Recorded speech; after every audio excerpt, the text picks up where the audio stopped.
Well, hello. Thank you so much for joining us. I'm Mindy Gibbins-Klein, and I have with me a very special guest, Falguni Desai. Hi. Hi, Mindy. Thank you for having me. Of course.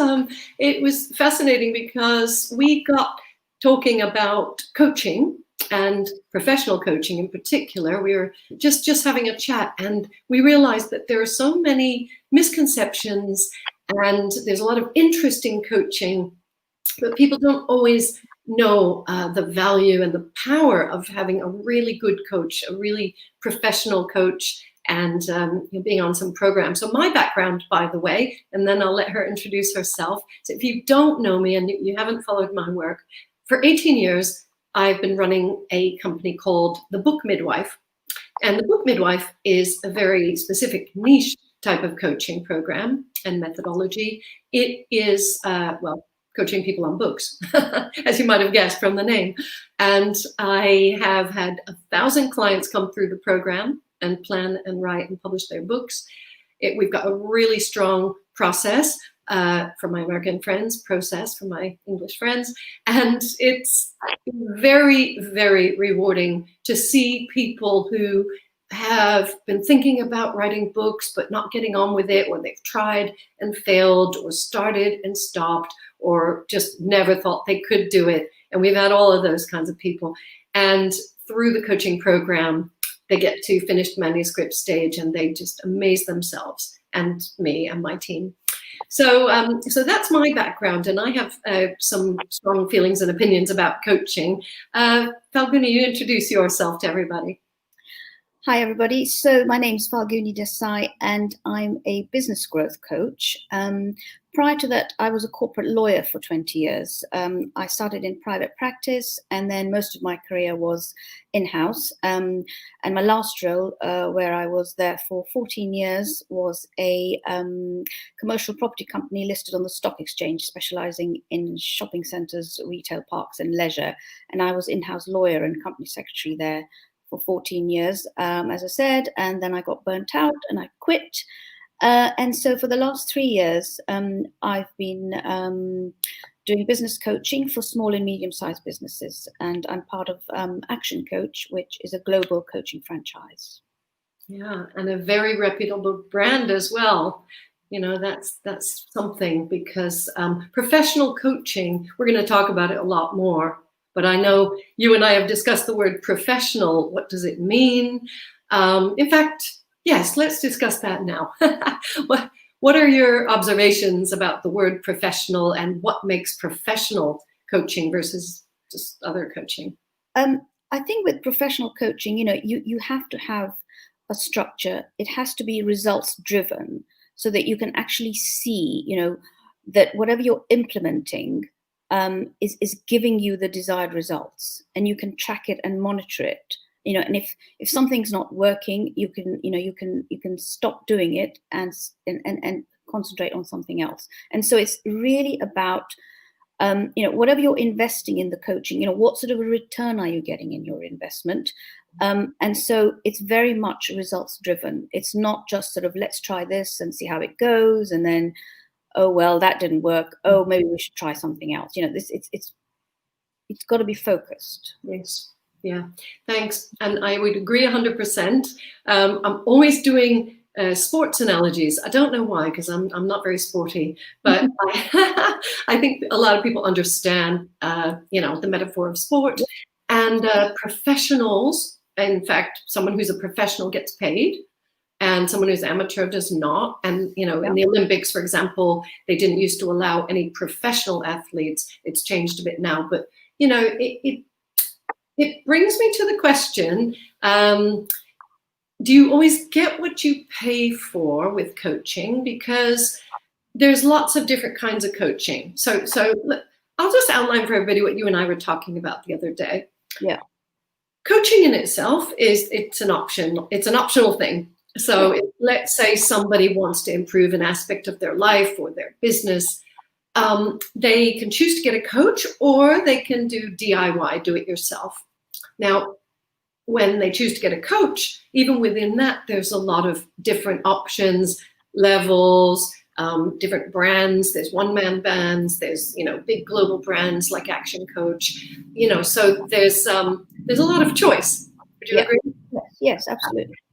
So professional coaching means that you're paying for the professional, and I guess that's one way to start sifting through who would be a good coach for you on what you're looking for. Yeah. At the moment, now I've had many different kinds of coaches on different aspects of my life and business over the years.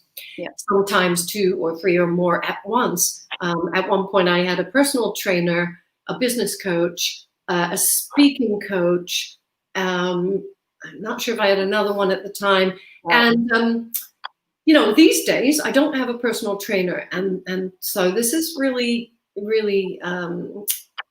vivid for me, because I am having to do my own accountability. And you were talking about results. I'm having to structure whatever I can do. I'm staying on track. I'm cracking with the whip on myself. There is no one else, because I'm not part of any program at the moment.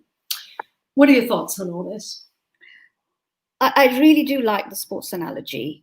And coaching is all about improvement and about getting better and better. And it's all about continuous learning. And it's also about staying ahead of your competition. Mm-hmm. So, if we look at all the top athletes, who doesn't have a coach? Mm-hmm. Okay. And like you said, you had multiple coaches. If we think about Serena Williams, for example, she has multiple coaches. And why would she need a coach? She's at the top of her game, has been for years, But still, physical coach, mental coach, and it's all about finding that little edge every time, so that little improvement, that little edge just keeps you developing, but also it keeps you ahead. And there's competition in whatever we do, business, sports, it doesn't matter what we're doing. There's a lot of competition. And so why should somebody come to you when there are 20 other people doing the same thing? Well, that's the big question. So for those of us who are coaches, and I'm sure there'll be some coaches watching live and the recording, there are a lot of coaches out there. About 10 years ago, I was part of a study, and there were 30,000 coaches in the UK. I think now it's probably well over 100,000. And I'm not even including all those people who just put coach on their profile, but have never trained or something like that. That's fine. I'm not judging. But there is a lot of choice. And, why would someone come to you? This is a big question. So this is not a sales pitch, but what are the things that you think differentiates a professional coach or someone at a high level, like when you have conversations with people? Often I find that, a professional coach has already had a career. So they've had, they've worked, it's whatever it may be, okay? But they've had solid, work experience and life experience together with it. And so they are able to see the big picture. Yeah, they're able to see the wood from the trees. They are probably calm. They don't sort of react to things like maybe somebody, much younger might, and they just I think more rounded. And so I think that is a big plus. And so this is almost a second career. And it's giving back. It's about giving back from, everything that they've learned and how they can now add value to somebody else in their business. Wow. Yeah. So I've often heard of mentors, being described in that way, but it's fascinating to talk about a coach having added value if they have been there and done it. And I've been there and done it, and I always have to laugh when people pop up as book coaches and they've written one book. Okay, when I started, I'd only written one book. So maybe that's where people have to start. Yeah.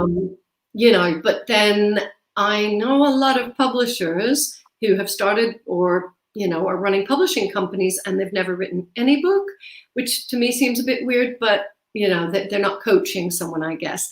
So again, I have to really be careful that that I don't kind of sound like I'm judging, because I'm not. There are a lot of different options for people. The thing that fascinates me, of course, is when people sign up for coaching and they look at their options and whatever, and we'll talk about how to find the right coach at the end. But they do choose a coach who they think is going to be right for them, a program, a process or method, and then they mess about, and then they don't do what they say they want to do. They don't. So there's accountability, and they either cancel calls or come on the call and say, well, I haven't done this and I haven't done that. Has that been your experience as well? Do you sometimes find that? Yes, that happens, and so I always say before, somebody starts the program with me is, are you genuinely committed to this? Because it's not a magic bullet, but if you stay with it and work consistently, you will see results, guaranteed. But guaranteed. Absolutely guaranteed, because the tools have been tried and tested over 28 years, and so the tools work. But the client has to have that commitment. I'll give them everything and support them and help them, but if they don't have the commitment and the focus, it's not going to work. And even before that, they have to see the value in it. Yeah. Because if they don't see the value, I always say, please don't start it, because you're going to be disappointed. Yeah, that's what we say as well at the book Midwife. And funny enough, we use the word guarantee as well. So if somebody has the right level of commitment and motivation, and they stick to the process, and the process includes putting in a few hours a week on their book. I mean, we do the book in parallel to somebody's working life. It's not, take 3 months and, go to some island and get it done. We do that. Not 3 months. We're planning something for next year where we're going to do the kickstart. I can't say where, but it's going to be a week in a warm climate. So we've done this before. Anyway, I'm getting myself totally distracted with thoughts of our upcoming retreat next year. But what I'm talking about is somebody who says, yes, I'm committed. They pay their money, and they think that because they've paid the money that, it's going to happen. And, I think they're committed. But when the rubber meets the road, as we used to say in the US, that's it. Maybe you have to recommit. I'm not sure what makes some people go and do everything they say they're going to do. That's a sense of integrity. I don't know what it is, but how can you really tell? They'll say, yes, I'm committed. And I've said that. I've joined all kinds of like weight loss programs over the years. Oh, yes, and then it doesn't happen. And there's, loads of coach friends who have said, well, you weren't really committed. Your why wasn't big enough. Yeah, this fascinates me. How some people can plunk down a lot of money on different things and then not follow through. Yeah, I mean, I think there are people like that, but I always say, if you're going to spend this amount of money, you really want to see the results of it. Why would you start it in the first place? And so give it 3 months at least, because within the 3 months, if they have, put in the effort, they will start seeing the changes. And once they do see the changes, I think that's when the change happens, and they're like, oh, this works. This stuff works. This is great. And then they carry on. Yeah. And it's human nature also to be skeptical. You think, well, there's loads of people out there. They all say the same thing. But you've got to try it and see for yourself. Well, it's great that you've said 3 months. Our entire program is 3 months. So when someone commits, within the 3 months, we've done the whole program. They've done the concept and plan and structure for the book, and they've written all 3 drafts, and they, so it's not like see what happens. I know what happens if they follow the process, then they get to the result, which is their manuscript done. So there's different kinds of coaching. So let's move into a bit of a discussion about how to find the right coach or program for you, because that's one of the things that people are always asking me. And I've written in The Thoughtful Leader, as people know, one of my books, I have said, don't put yourself into this lineup, this beauty pageant, and let everybody, grill you and compare you, because, each coach is different. Yeah. So you're never going to be comparing apples to apples. But let's say you're the client looking for the right coach for you. I know the one-to-one kind of the trust factor, the chemistry, it's been called. I know that's a really important part. You've said about the results or proven results. So should people, scour the internet and make sure that they can find testimonials and endorsements? Testimonials and endorsements are definitely, just something to start with, because then you can at least, know that somebody these are real case studies. But I think because there's so much choice out there, recommendations and referrals are also very, very powerful, because, you can say, listen, I've worked with this person, have a chat with them, but also very important is the relationship. It's got to be a good relationship, good working relationship. It's also got to be fun, because, you just don't want to be just working all the time. It's got to be a good, fun relationship. And I say to prospect, that there has to be 3 yeses before we can start working together. The first one is, are you going to get a return on your investment? Yes. The second one is, are you going to achieve your goals quicker working with me than by yourself? Yes. And number 3, is it going to be a good and fun relationship? Yes. Mm-hmm. It's got to be a yes from both sides. And I think that's a good starting point. Yeah.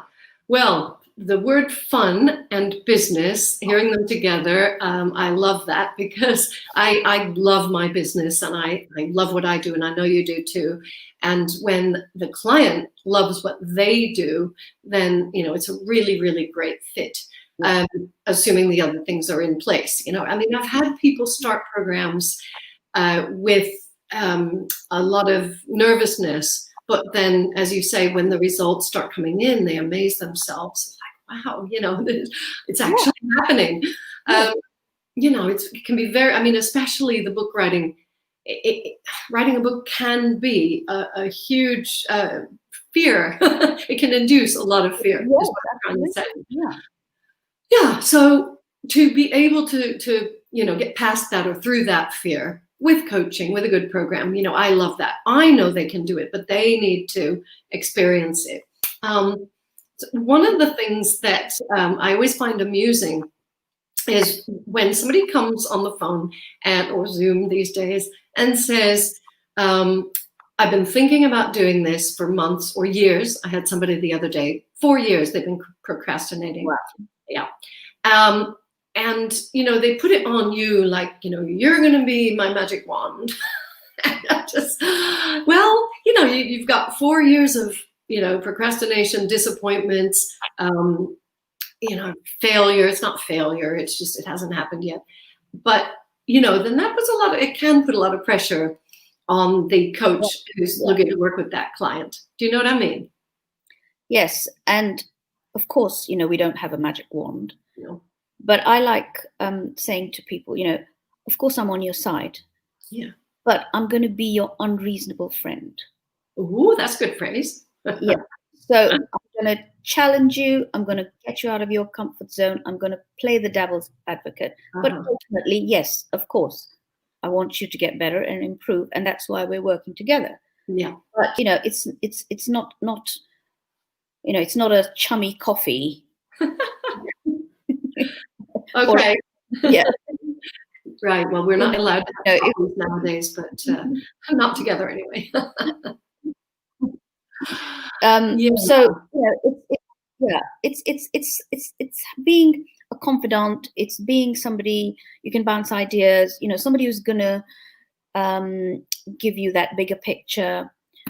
So it's just an outside perspective, because you can get very close to your own business, and the day-to-day, the in the business has to be done. That's your bread and butter, of course. But the on the business, which is growing the business, has to be done in parallel.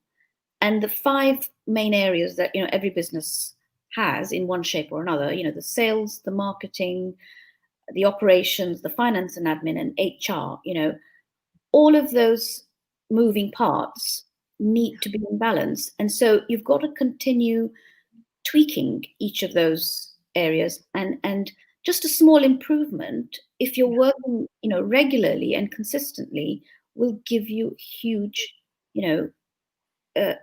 successes, because you're laser focused, and because somebody from the outside that you're talking to regularly and having that accountability just gives you that clarity and focus. Yep, exactly right.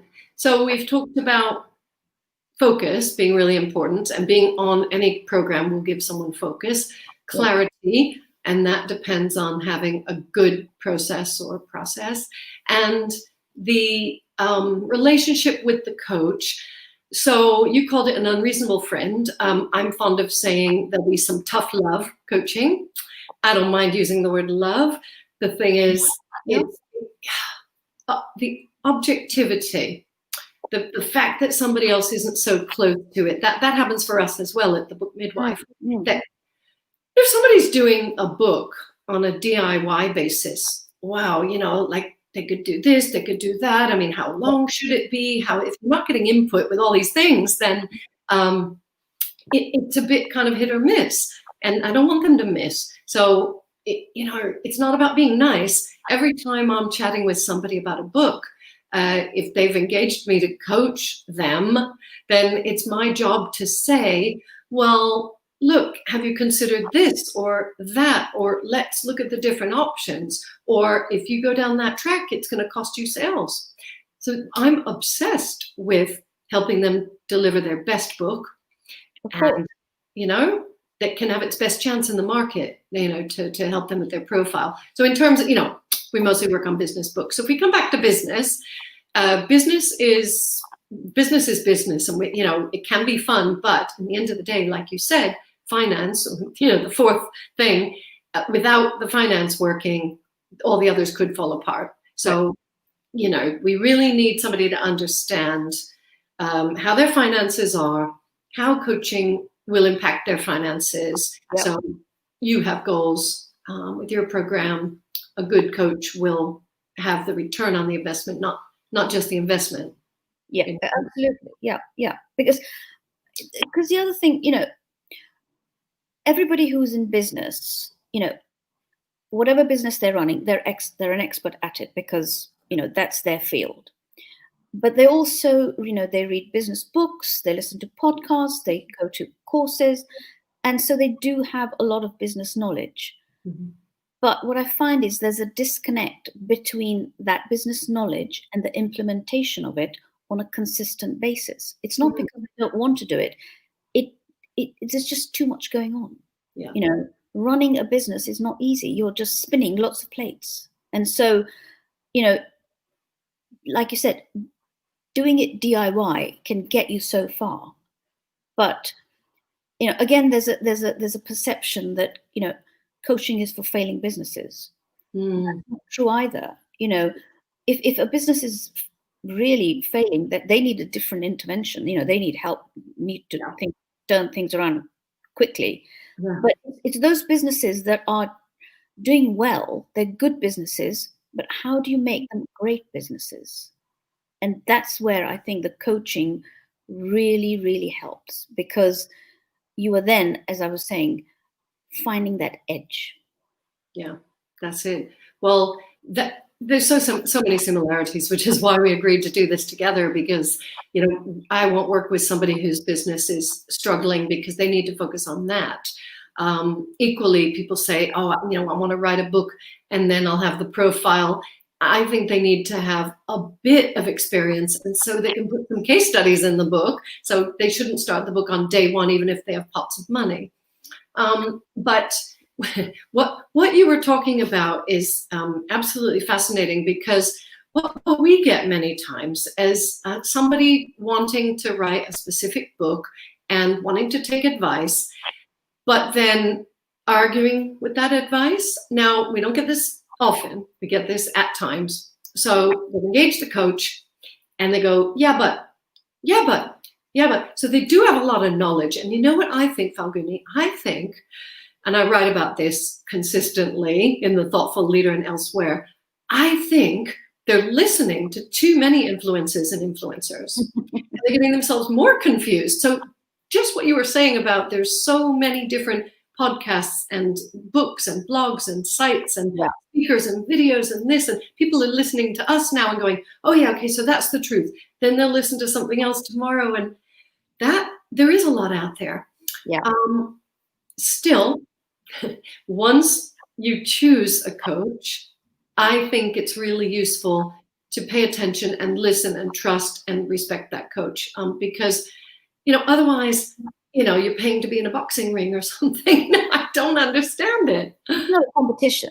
It's not a competition. This is you're working together with somebody to achieve the same goal.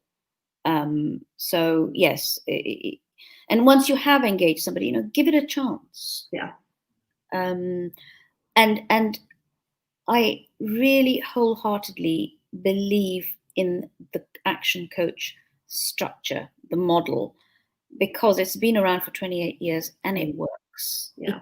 It really does. And it took me a long time, to invest in it, because I did a lot of due diligence, because I'd be mortified trying to sort of persuade somebody to do something when I know that it actually doesn't work, And it really resonated with me, because having worked for a large corporate, I could see how putting a corporate structure into a small business would really be so helpful to the SME, because, as we know, more than 90% of the UK economy is made up of small and medium-sized businesses, and yet, people keep talking about the large corporates.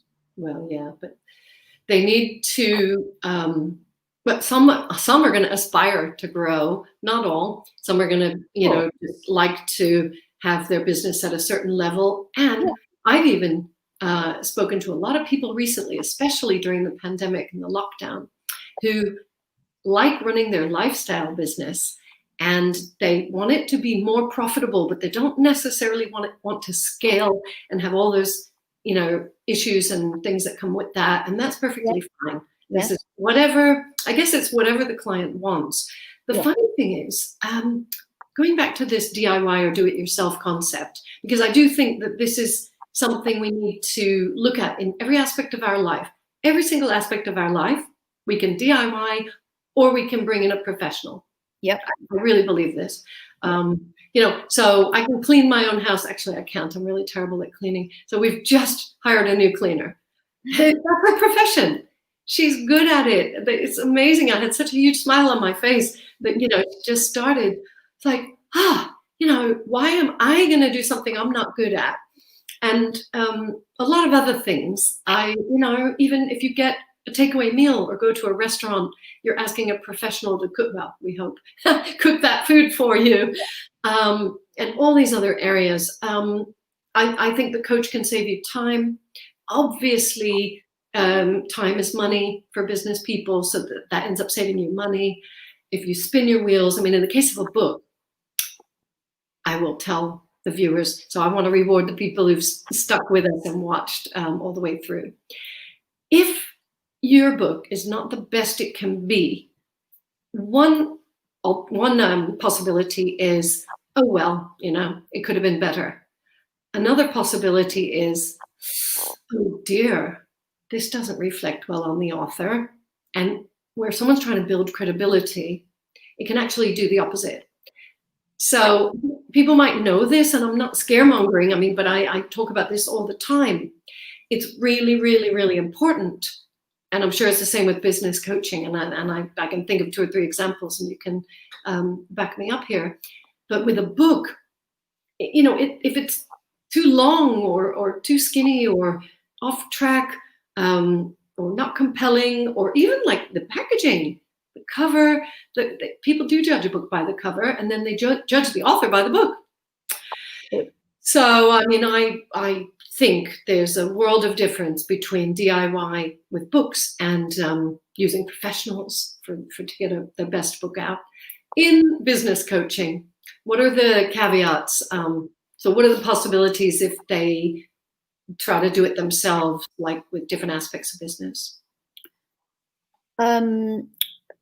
There is quite a lot of firefighting because stuff just happens on a daily basis because they haven't planned, they haven't preempted.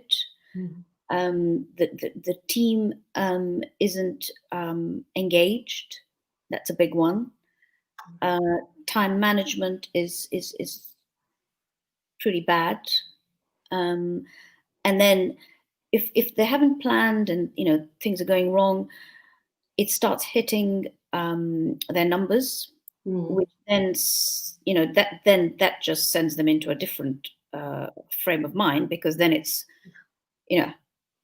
sleepless nights. It's how am I going to pay my staff? How am I going to pay my rent? And it just becomes chaotic, and so it's really stepping back and thinking, hang on, how can I carry on like this? This is, and why did I start this business? Because I was really passionate about it, but now I hate it,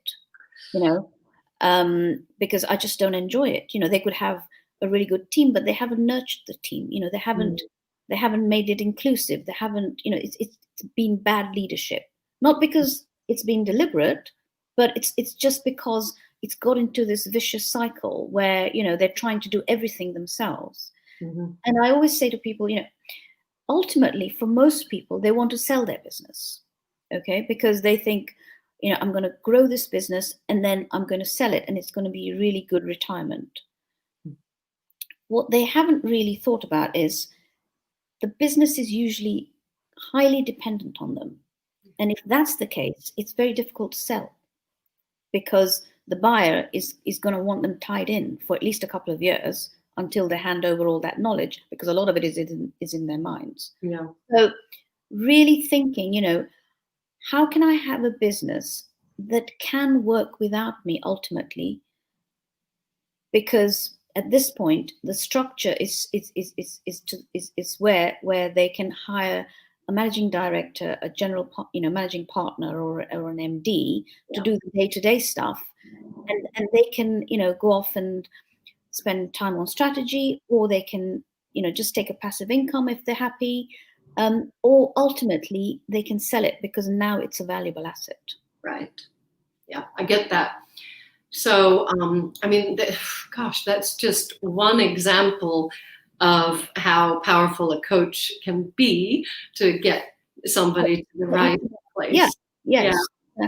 Exactly. So, to avoid these things. So if somebody feels frustrated, or they're having, the sleepless nights or whatever, as long as they're not so far down the spiral that they're panic stricken and, no money, because, that's more. Yeah. But yeah, this time I was thinking, shall we talk about the pandemic or not? We have to, because it's here, and it'll date this video, but I don't care, because I do believe we'll always remember 2020, and I have no idea what the next few years are going to bring. But this is a reality for many small business owners who want to make sure they solidify and strengthen their business. Maybe they need to have a book for their profile. These two things are, well, and also the book for profile can strengthen the business in many ways. So they are related, aren't they? What would you say to people who are in, complete deer in the headlights with the pandemic and all the restrictions and all the uncertainty? What would you say to business owners right now? So it depends on the sector you're in, where we know some sectors have been very, very badly hit, and there's just, it's just really very difficult to turn things around. But for most of them, you've got to plan. You keep your long-term vision, obviously, but it's about short-term planning. And so, and throughout the lockdown, my clients, I've got them to plan every 30 days to work, on their business, because the day-to-day stuff is obviously going on, but look at it every 30 days as to, what's going on in your business and what you think might happen, because things are changing. Still, things are changing, Oh, yeah. And so, people sort of roll their eyes when they say, oh, planning, but it's just so important. Having a structure, it gives you clarity, it gives you control, and it actually does give you calmness, so that you don't get any nasty surprises. And so things will slowly, start coming back. Nobody knows exactly when things are going to be back to normal. But if you've survived this period, chances are that you're okay. You've come out through the worst. But people are also looking ahead now and looking at growth, because this virus is here to stay. Okay, even after a vaccine, it's here to stay. And so it is about, how do I move forward? I've got a business. I can still, run it.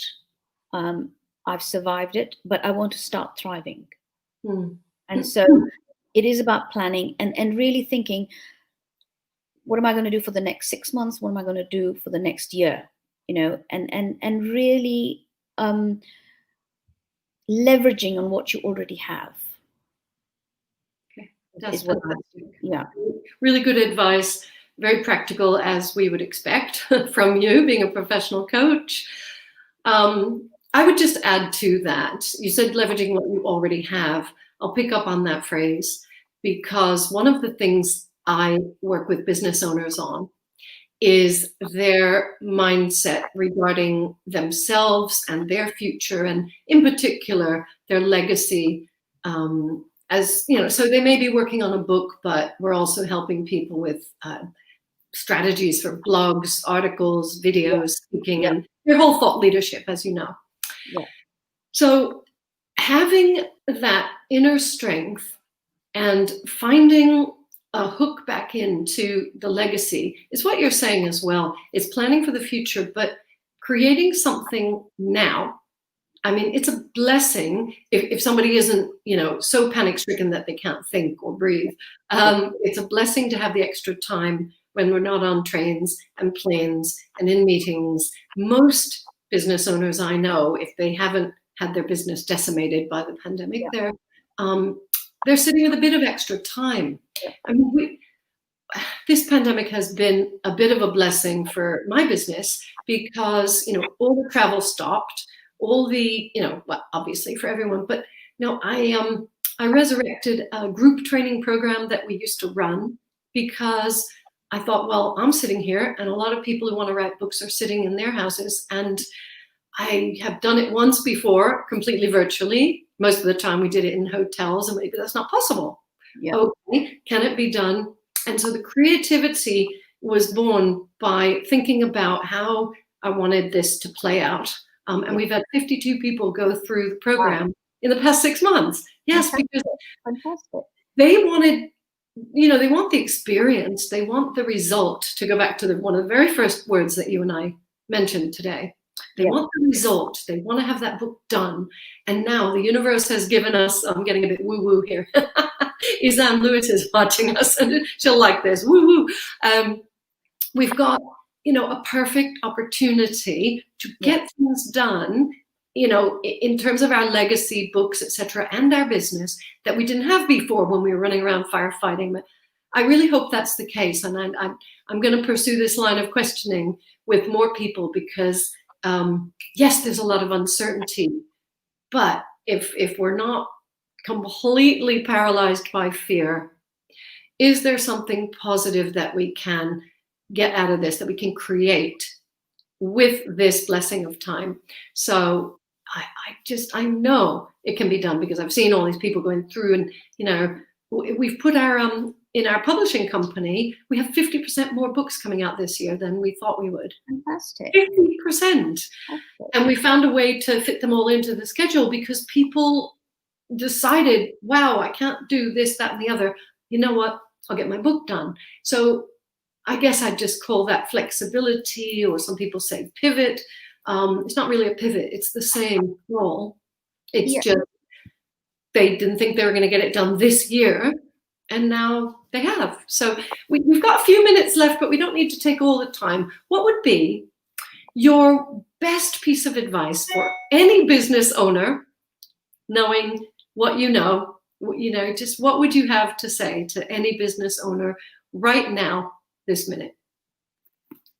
You know, staying in business, it's about perseverance, it's about determination, which takes you back to your mindset. And you know, so if you have that mindset, you will be successful in whatever you do, you know. And so start with the end in mind. You know, why did you start the business? Are you still passionate about it? Are you still enjoying it? And do you have a work-life balance? Because this pandemic has given us a reset, you know, for our whole lives. And so have you got that balance? And are you enjoying what you're doing? Because if you're not enjoying it, it's a whole different ballgame. I love the way she spoke to the client there, just like a coach, with the questions and everything. I'm going to be a bit more didactic, and I'm just going to tell people what to do, if that's okay. Because I think people have a lot of questions, and I don't have all the answers, but I may have some. So number one, stay creative, because this is a time that, you know, is unprecedented, as everyone keeps saying. So it's time to try something new, because this is a new challenge. So remember, we are all intrinsically creative. When we're, you know, little children, we're creating all the time. So find that again. Number two, please share, do videos, express yourself, do posts. If you don't have a lot of time, do Twitter, because it's only a few characters. Get yourself out there so people know what you're up to, what you're thinking, what you're creating, going back to the first point. And number three, please connect. So Falguni and I met through Sister Snog, which is a fantastic network, and we were having a chat, and we just realized that there were so many similarities. I hope you've enjoyed the dynamic today, guys, because this is just us talking. And this was our conversation, and I said, we're going to do this online. And so connect with people, because you just never know. That's all I have to say. I mean, we could go on, but connect. Speaking of connect with both of us online. So I'm on LinkedIn, Twitter, Facebook, Instagram, and YouTube. Falguni, you're on all those? I'm on LinkedIn. Yeah. Mostly LinkedIn. Find us, because, you know, we would love to continue the conversation with you, and let us know how you get on. Let us know what inspired you, if anything, about what we were talking about today. But mostly, thank you so much for connecting with us, being part of this, and for being a brave business person. See you soon. Thank you.